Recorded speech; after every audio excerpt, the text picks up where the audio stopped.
And welcome once again to EWTN's Bookmark. I'm Doug Keck, your host. Our special guest authors are Vinny Flynn and his daughter Erin Flynn.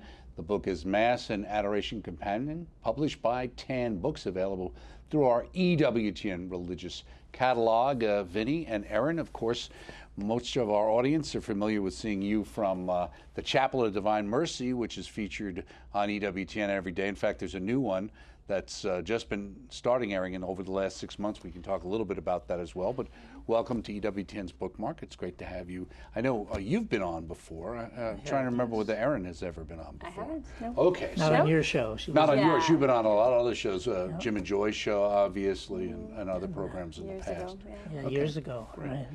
Mass and Adoration Companion. What made you decide, whose idea between the two of you was it to do this book, and how many years ago did the idea behind it actually first come forth? He starts out with a hard question. Okay. What was your idea? Yeah, it was kind of my idea to start it. I was looking back to my first communion days, and from then on with the missal that I used to carry on with me all the time, the Sunday missal that I loved, and the prayers that were there. So I wanted to do something like that, but a little for more of a collection of prayers that would also help people to enter more deeply into the awesome mystery of the Mass, you know.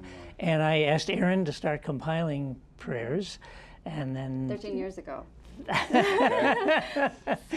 Yes. So it's been a work in progress. It's for been quite a while. work in progress. Now, was the original intention of reading the book for it to be a public kind of thing, or was it originally for your thinking in terms of just for your own use? Well, I said in the introduction that it was mainly for us, but we always knew we were going to offer it to people. Okay. Yeah. But the impetus was that we each wanted it. Wanted to use You know, it, especially and have a book especially like that. myself and Erin and her younger sister Mary. We just wanted a book of those kinds of prayers that we could really you know, enter more deeply into the Mass. And then gradually it just kind of took a shape of its own, and it became kind of a reflection of a lot of the teachings really that were in some of the other books, some of my other books. Okay. Now, the dedication here is for all our beloved priests who each day rend the veil of heaven and give us the greatest gift of our lives here on earth, the Holy Eucharist. Whose idea was that, and who wrote that? I did. Okay. Why did you decide to put that in there? I think because we know so many incredible priests, and we've been blessed, you know, throughout our entire lives with these wonderful priests who have been part of our lives. And it's a difficult time to be a priest, and we're just really grateful for them. And then specifically in relation, obviously, to the Eucharist, I mean, that's what they do, you know. They give us Jesus, you know, every day through their hands. So, yeah, I want to dedicate it to them. Okay. Let me ask you as well.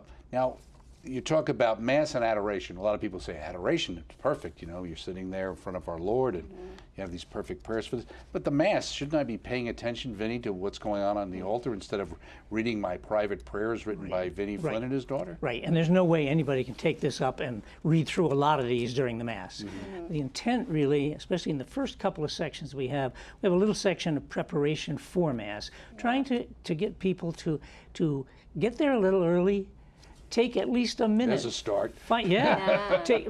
Take at least a minute or two. Find one prayer to prepare. This is the most awesome thing going on. To help me to prepare for this a little bit. And then the other ones, it's like the things that people are all used to, the readings, the responsorial psalm. We can get caught in just responding automatically. And not entering it, not participating. And so I wanted to present those with little sample prayers that I'm hoping people won't just pray those. I'm hoping they'll do their own eventually. But just before the reading, Lord, help me to really listen to this reading. Before the response, Lord, help me to really respond. Let this be my response to you. The creed, well, Lord, help me to really state this belief. Help me really remember that I believe these things. So eventually, I hope people won't even be looking through it. Once they've looked through, they get the idea, okay, wait a minute, I can offer a little prayer at this point. I can enter into what's happening here a little bit more. The priest's blessing even, or the kiss of peace. Lord, let this gesture of peace extend not just to the people around me, but to all the people I know, all the people in my own family. So it helps you keep tuned into the presence of Jesus in the Mass. For those parts, especially like those Especially where we have the those notes and parts. the little prayers.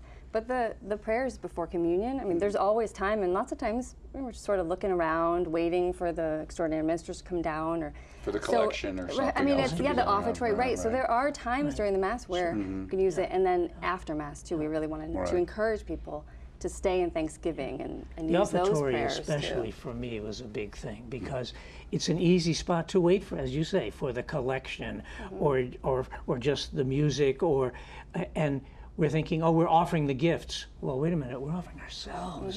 So that's why I wanted to put in that sample prayer that we put in for putting myself on the paten. Right. Place me on the paten. And Place in the me in the chalice. chalice. Right, both of those, And right. again, that's a prayer. I put the one that I started praying when I was a kid from a Canadian source that I got this prayer card. I'm hoping people, once they get the idea, that'll be a different prayer every day. It'll come from their heart. Lord, But you say you might change it, some words and some parts absolutely, as well. absolutely. And not just do it exactly the same way. Absolutely, because it's just to give the idea, oh, I can place myself on the paten. And I'm going through a struggle today. I can put that on the paten with Jesus. I can, my loved ones can go in the chalice to be offered to the Father with the offering of Jesus. Right. So let me ask you, you've got personalized prayer. I thought this was interesting, and it affects the style you present in here, which is the idea. And this was you saying many years ago, I was greatly moved by the way St. Faustina talked with God. And I thought that was interesting. It struck me that she knew who she was. She was Daddy's little girl. And I'm thinking, here's Daddy's little girl. Yeah. Who's a lot like Faustina in a lot of ways. But yeah, that's why we've included a lot of her own prayer poems, I call them, because there's I don't mean to embarrass you, but there's just this mystical spirituality that she has. And to me, like, I love including Erin's prayer poems, Faustina's, Mother Teresa, where we're including poems where people are just crying out to God. Their whole heart is going out to God. And when I read something like that, when I hear those kind of words, it makes me want to get closer to God. So I'm hoping that there's a witness value to some of the prayers here, where when we see, well, we have one from Cardinal Newman's prayer of Jesus shine through me. You can hear his heart. Right. Well, I want to pray like that. I want to be that devoted to the Lord. So it's almost like it's contagious when you see people that are really praying deeply from their Helps you hearts. refocus a little bit. Yeah. When we kind of take things for granted and kind of wander in and out. Right. Now, I thought this was interesting too. You mentioned this before about the idea of people making it their own. That after some sections you've included blank pages so you can fill in your own favorite prayers. Have you found people doing that? I don't know. I come to think that I actually have. I mean, other than us, I haven't actually talked to people and asked them whether is a they're good using question. them. Yeah. Whose idea was that? Why did you decide to do that? I think that was your idea. Because, Maybe. maybe. I Maybe. don't know. But I don't remember exactly who's the idea, but it's more like I want people to write in the book, to highlight things, to change words. If it's not natural for them to say it this way, say it a different way, and to to make also it their include their own prayer cards. And if there's a prayer that's not like, there's a prayer here that I say every day that I didn't put in here. I'm going to paste it in. Right. Because it's something I want to be able to remember to say that. And I wrote, I have written in mine for adoration because, I like the fact that there are pages where if I am writing a prayer, I can put it in, there and use it. Then other times. Well, Mother wrote all her books, in front of the Blessed Sacraments. So it goes that way. Yeah. I leave behind the world. I surrender to you all the distractions and worries that war within me. Help me to prepare in my mind and heart fertile ground for all the graces you will pour out during the Holy Mass. You go on to say, may I receive Holy Communion with reverence and love and allow your presence within me to change me for the better. And that was you, Erin, right? Yeah. That was actually the only prayer that I wrote specifically for the prayer book. The other ones were just part of my prayer time, and they ended up getting put in the book. But that was I asked her to write that one. 'Cause when we finished On that specific topic? Yes, or, yes, because we had some very nice preparation prayers, but there was just something missing for me, and I said, Erin, we need another prepare for Mass prayer. And I pray. That's the one I pray before Mass every day. So when you went about doing that, How did you prepare yourself to try to write a prayer like that? Well, I didn't. That's the thing. I told him no. I told him no, and then it was either the next day or the day after that where I was just in my morning prayer time, and it just started coming to me, which that's usually what happens, whether it's with music or prayer. Right. And I've learned over the years that when that happens, I just need to stop and start writing it down, because I'll forget otherwise, and also because I feel like I'm ignoring the Holy Spirit if I do that. There you go. You don't want to do that. That's how that one came about. In the introductory rites, Mary, come in with your broom and sweep my heart clean of all distractions and impurities, so that I may worthily enter the heart of Jesus with you. And this is you, Vinny. And I think so many people look at some of the stuff even going on in church today and have talked about Our Lady having her broom out, that image. Really? Oh, that's Right. right. Yeah, I didn't know hadn't that. heard it. Right. Yeah, I don't even remember when that came to me, but it was the whole idea. And I mean, originally it came to me from Louis de Montfort and later Maximilian Kolbe, the idea that you talk to Our Lady before you receive communion, you know, and have her come in, you know, replace your heart with hers, or invite you into her heart. So I mean, I've always prayed, you know, asked Our Lady to help me, but that was just the idea of, I guess I was just feeling like, man, there's so much going on in me. I just got to I need to be swept clean, you know. So Our Lady, and of course, our mutual friend, Father George Kosicki, Right. he always talked to Our Lady in ways like that, like squash the bug, Mary was one of his favorite ones, you know. There you go. Right. And I know he's quoted in here a couple of times that I wanted to get to when I come across them. We'll bring those up. Here's one on Adoration Prayers. Present to the one who was present. My God, I believe that you are truly present here on the appearance of bread. Help me to please you by being truly present to you with my heart in the heart of Mary, trusting, rejoicing, giving thanks. Father George Kosicki, of course, people will remember. Yeah. That came from his journal. Was it? Yeah. He would talk to the Lord in his journals. He would do a Q&A. And one day he was doing the Q&A and he said, Lord, what can I do to please you today? And the answer that came back that he wrote in his journal was, to please me, be present to me with your heart in the heart of Mary, trusting, rejoicing, and giving thanks. Right. Well, one of my favorite prayers you have in here is the prayer to the angel of Fatima. My God, I believe, I adore, I hope, and I love you, which is a popular one in the Keck family. Yes, that's an interesting one in my book. I won't find where it is, but I can tell you what it is. Every time I try to pray that, I get to the end, you know, I ask your pardon for those who do not believe, do not hope, do not adore.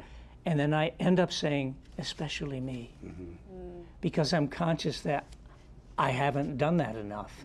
And lately I've been actually including other people, especially me and any members of my family, for any of the times we have not loved you enough, believed, adored.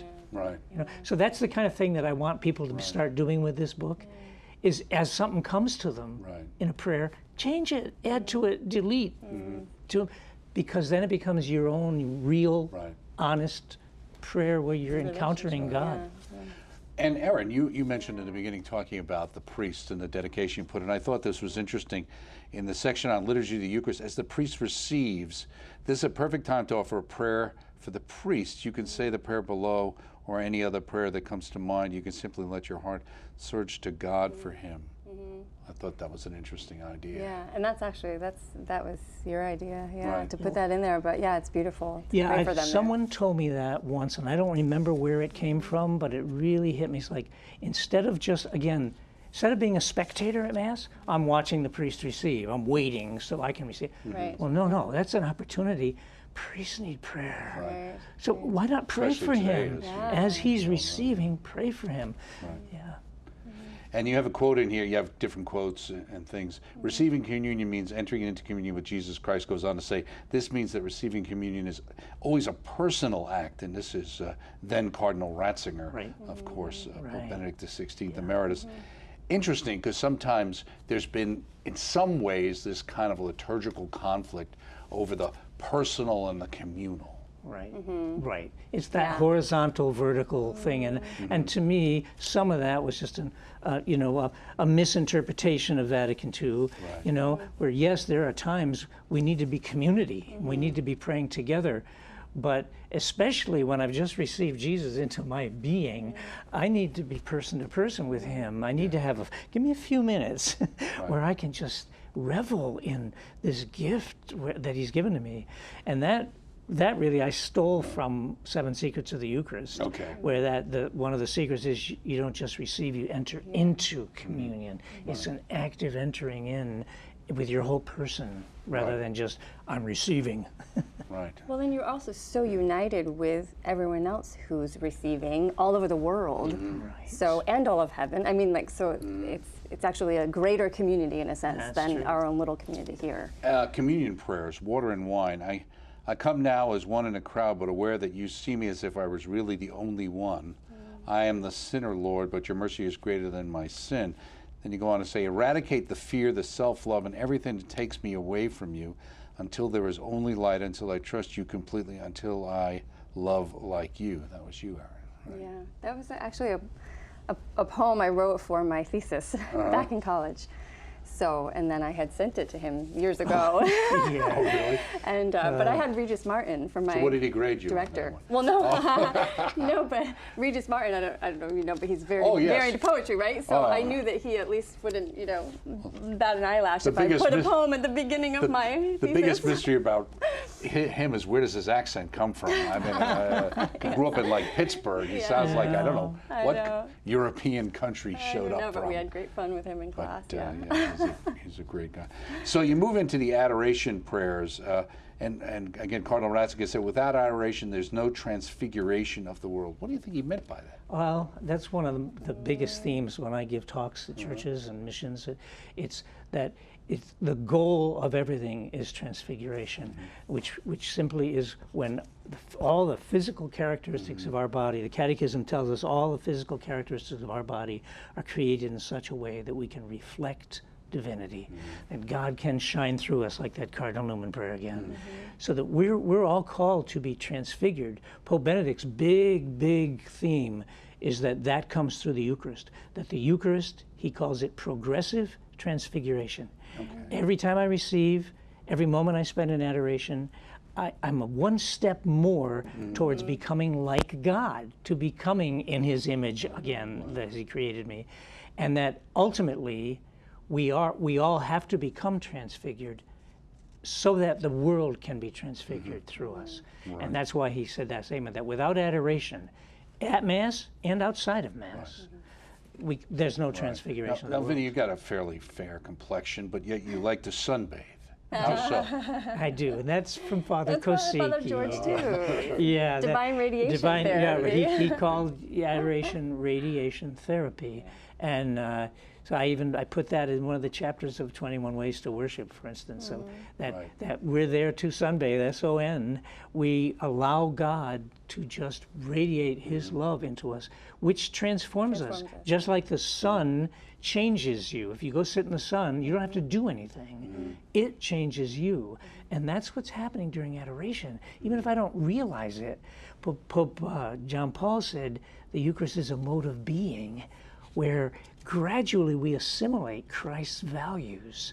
Pope Benedict later used the same word, that we assimilate his way of thinking, his way of loving. So that's what we're trying to get at. Give people some prayers where they can pray for that to happen. Right. Well, on the other side, you have his prayer, and it closes with, Jesus, you promised to refresh me, so let me find peace by resting on your heart like John. What a great image. I want to be present to you with my heart and radiate your presence to others, as you were saying, Vinny. I also thought this was interesting. You added one for Our Lady. Mary, Queen of the Eucharist. Well, that's a great image. I place my heart in your immaculate heart, purify it, and enthrone Jesus there, so that I may, like you, become a living tabernacle of his mercy, a living monstrance radiating his love to all I meet. When did you write something like that? Actually, that is I rewrote that for this, but that I wrote back in the 70s when my mom and my brother and I had a Eucharistic vigil group where we would meet at a church on a First Friday, have a First Friday Mass, and then all night Eucharistic vigil, and then end with the First Saturday Mass. And so Our Lady at that point became Queen of the Eucharist to me, as Padre Pio used to say, Mary's present at every Mass. You know, everywhere Christ is, she's at his side. So that's where that originally came from. I never knew that, actually. That's a new story to me. There you go. We've got to show up on this program more often. And you also have included prayers for various occasions, including prayers, litanies, and novenas. For those people who are out there, what's the difference between a litany and a novena? Okay. Novena is 9 days of prayer. Litany is just a series of phrases, prayer phrases on a particular theme. But you love this section, so you should kind of explain where this came from. I love that we were able to include particular things. There's the litany. I'm not a litany or novena person usually, but there's a litany of trust in there. It's written by Saint Faustina. Yes, Sister Faustina. That's incredibly beautiful. And then Our Lady Undoer of Knots novena, which Pope Francis repopularized. Yes, really. exactly. Came out of Germany, basically. Yeah, and it's been a favorite of mine for years. It's one of the only novenas that I would usually do. And then there was one other I always forget, one of my favorite. Yes, Father Dolindo is a novena of surrender, which is also just so applicable. You can pray it just any time. Some novenas sort of go better with certain times, but pray at any time. So that's Mass and Adoration Companion, Vinny Flynn and Erin Flynn. Just wanted to mention, as I mentioned at the beginning, the Divine Mercy Chaplet, which you're both featured on as well. We've seen you grow up on that show, and we've seen Vinny grow old on that show, like me on this program. So people could check that out. It's the Chaplet of the Divine Mercy. So that's our latest EWTN devotional. So hopefully people like that. We've gotten wonderful feedback from people. Let's just talk in the closing minutes about a book you mentioned earlier that we had done years ago, I think at the Catholic Marketing Network, one of those just kind of a walkthrough. 7 Secrets of the Eucharist. Now, of course, you got the one and only Father Mitch Packwood to write the introduction to you. But why was this the first book you really worked on? That was the first book that I wrote under my own name, all by myself. Right. And why did you pick that? Why the Eucharist? I mean, it's clear from what we've said, it's important to you. I was working at the National Shrine of Divine Mercy at the Marian's Publishing House, and I was starting to travel and give talks at some various conferences, and the Eucharist had always been the Eucharist and Our Lady from the time of my first communion. I just felt there was some relationship, and that somehow that was important. And I had found that it was the most misunderstood sacrament, and it seemed to be pretty prevalent that even most Catholics, including me, grew up without any real understanding of the truths that the Church had been teaching all along, but somehow just never got passed on in a way that we could apply them, understand them. So I just felt okay, and I actually, it was on me to talk about the Eucharist, and I remember saying to St. Faustina at one point, Faustina, I keep getting this idea of giving a talk on the Eucharist. So if you want me to do this, then have somebody ask me. And the next day, Father Kosicki said, Vinny, we're doing a Mercy Mary Eucharist conference at Steubenville. I'd like you to give a talk on the Eucharist. Oh, wow. And I went, so that was fast. Is that why you dedicated the book?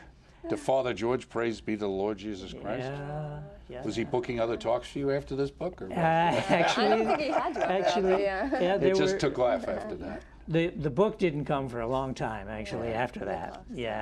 But you also mentioned the fact that there's 7 secrets, but there really aren't 7 secrets. Correct. Right? Yes. Because originally this book was like double in length.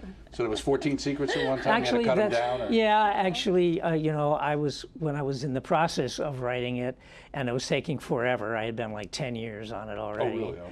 Yeah, and I was talking to another publisher, Matt Pinto. Sure. And for some tips, and he said, well, Vinny, he said, how many of these secrets are there? And I said, 13, 14, sometimes when I speak about them. He goes, too many. You got to give people bites. He says, what one are you working on now? I said, I'm halfway through 8. He said, throw it away, stick with 7, it's a great number. That's right. It's a perfect number. Yeah, there we go. So he said, you can write on 7 more secrets later. There you go. So what's the Emmaus problem? Well, to me, it was like, here's the 2 men in that familiar gospel story. They're walking, they're all upset because they figured Christ was going to be the victor, and now he was crucified. They don't know what to do. They're all confused. They're frightened. And they meet him, and they don't know who he is until he stops with them. He breaks the bread. So the scripture tells us, and they recognized him in the breaking of the bread. And it spoke to me like, that's where we need to recognize God. In the breaking of the bread, we realize who he is. He is complete self-giving love. He's giving us his entire being, even though we don't deserve it. He's pouring his own Trinitarian life, really, into us, you know, as food.